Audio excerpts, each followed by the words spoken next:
Dongeng Putri Duyung. Di kehidupan bawah laut, ada sebuah kerajaan yang dipimpin oleh raja yang bernama Raja Triton. Sang raja memiliki beberapa putri. Putri bungsunya bernama Ariel. Ia berbeda dengan kakak-kakaknya. Putri Ariel memiliki paras yang cantik dengan rambut merah indah bersuara merdu dan suka dengan kehidupan di atas air. Setiap hari, Ariel selalu berenang sampai ke dasar, berharap bisa melihat manusia secara langsung. Ariel selalu berenang sampai ke dasar ditemani oleh sahabatnya, Flounder. Atas tindakan ini, Raja Triton marah, khawatir dengan keselamatan sang putri. Raja Triton tidak menyetujui Ariel sering ke permukaan, karena jika ia benar-benar bertemu manusia, ia akan berada pada bahaya. Hanya saja keingintahuan Ariel membuat peringatan ayahnya tidak diindahkan. Ayahnya pun tidak kuasa mencegah sang anak. Diam-diam sang ayah menyuruh Sebastian yang merupakan kepiting mengawasi gerak-gerik Ariel dari kejauhan. Hingga suatu hari, Ariel melihat sesuatu kapal. Di sana terlihat seorang penyanyi dengan suara merdu melantunkan lagu. Beberapa prajurit tampak senang. Sementara di sisi lain ada seseorang pangeran dengan wajah yang tampan membuat Ariel terkesima. Ariel pun mendekati perahu tersebut dan berharap bisa tahu nama pangeran berwajah tampan tersebut. Ariel pun kemudian tahu. Sang pangeran bernama Pangeran Erik. Ariel mencintainya. Dengan diiringi lantunan lagu dari penyanyi merdu, Ariel berdansa di air sambil membayangkan bagaimana bahagianya jika Pangeran Erik tahu tentang dirinya. Tak lama kemudian, angin datang dengan kencang. Langit pun seketika berubah suram. Petir menyambar dengan angkuhnya. Kapal yang ditumpangi Pangeran Erik bergoyang-goyang tak tentu arah. Hingga kemudian oleng dan Pangeran Erik terlempar ke laut tak jauh dari tempat kapal tersebut. Melihat kejadian itu, Ariel yang sudah jatuh cinta dengan Pangeran Erik tentu berusaha semakin mendekat ke arah kapal dan menyelamatkan Pangeran Erik. Ariel membawa Pangeran Erik ke tepian pantai. Ariel berusaha menolong Pangeran Erik, namun pangeran masih tak sadarkan diri.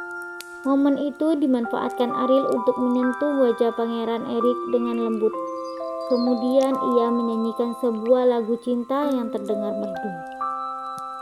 Namun, belum lama Ariel bernyanyi, suara dari pelayan Pangeran Erik yang sedang mencari keberadaannya. Hal tersebut membuat Ariel segera bergegas pergi karena tak ingin terlihat oleh manusia. Ariel pun mengucap salam perpisahan, mencium Pangeran Erik dan kemudian berenang kembali ke laut. Ketika Pangeran Erik sadar, ia merasa bahwa memang ada gadis cantik yang menyelamatkannya. Namun Pangeran Erik tak ingin tahu betul siapa gadis tersebut. Yang ia ingat hanyalah suara merdu sang gadis. Di saat itulah Pangeran Erik berniat mencari tahu siapa gadis yang menyelamatkannya dan ingin segera menikahinya. Di sisi lain, Raja Triton mendengar kabar bahwa putrinya jatuh cinta dengan manusia. Hal itu tentu saja membuat sang raja marah besar. Raja Triton yang marah membuatnya menghancurkan semua barang kesayangan Ariel. Tentu saja membuat Ariel bersedih. Sementara di sisi lain, seorang penyihir bernama Ursula sedang mencari cara untuk mengalahkan sang raja. Tahu bahwa Ariel mencintai manusia, Ursula pun mendekati Ariel. Ursula menguntit kemana Ariel pergi. Hingga kemudian, Ursula mendapatkan kesempatan. Ia menghampiri Ariel yang sedang duduk sendirian dan mengatakan padanya bahwa ia bersedia membantu. Ursula pun menegaskan kalau kamu bisa membuat pangeran yang kau cintai menciummu sebelum matahari terbenam pada hari ketiga, maka kamu bisa menjadi manusia selamanya. Namun, jika pangeran tidak mencium pada hari ketiga sebelum matahari terbenam, maka kau akan kembali menjadi Putri Duyung. Namun, aku butuh imbalan. Imbalan yang harus kau beri adalah suara indahmu. Ariel sebenarnya ragu bagaimana cara membuat Pangeran Erik jatuh cinta dan menciumnya selama 3 hari. Ariel juga ragu bagaimana Pangeran Erik bisa mengenalinya tanpa suaranya. Namun, Ariel tetap menyetujui tawaran sang penyihir. Hal tersebut terjadi karena Ariel sangat mencintai Pangeran Erik. Ariel pun akhirnya diubah sang penyihir Ursula menjadi manusia. Ia memiliki sepasang kasih, hanya saja suaranya sudah hilang. Ariel bersedih, namun senang dalam waktu yang bersamaan. Ia pun pergi mencari Pangeran Erik dengan kakinya. Tak begitu lama, Ariel bertemu sang pangeran.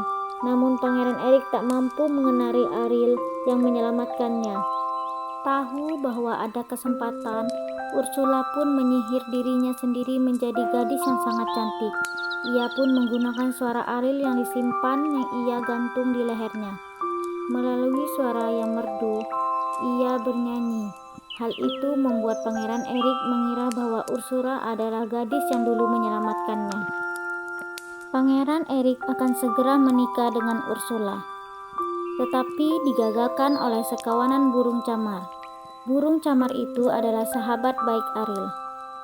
Raja Triton pun hadir untuk membantu putrinya karena tahu kabar putri yang sedang dimanipulasi dan ditipu oleh Ursula musuhnya. Tak berselang kemudian, terjadilah pertikaian kerajaan Pangeran Erik dan Raja Triton. Perlawanan berlangsung sengit, namun akhirnya dimenangkan oleh Raja Triton. Raja Triton sangat sedih